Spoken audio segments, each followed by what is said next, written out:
Chapter 7. 4 Spies. For a moment, oh my god, I'm not going to be able to read this chapter. I don't know why it's so funny, but it is.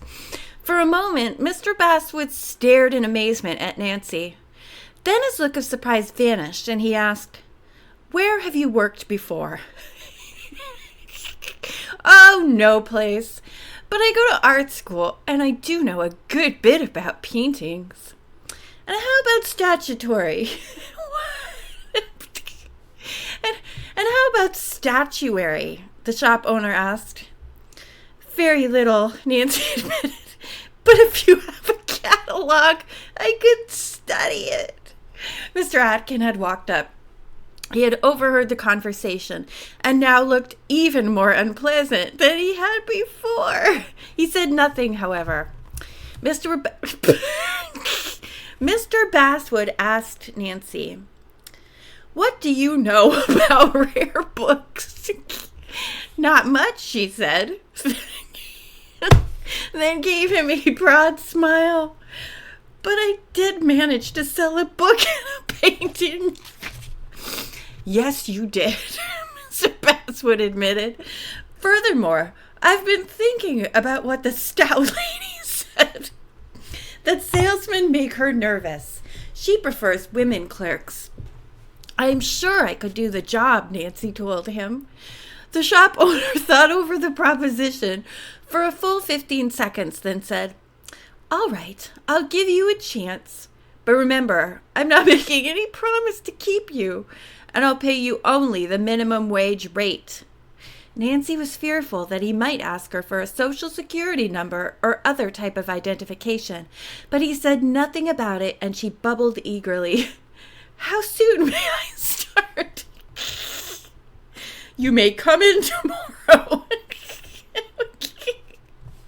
Mr. Basswood replied, "Your hours will be from 10 to 12 and 2 to 4. "Oh, thank you." "Thanks very much," said Nancy, and the girls hurried off. It was not until they were 2 blocks away from the art shop that the 3 fans burst into laughter. "Oh God, no, not that." George remarked, "Debbie Lynbrook, you certainly put that one over. You'd better be a good salesgirl if you hope to stay at the shop and do any sleuthing." Bess suddenly sobered. At first I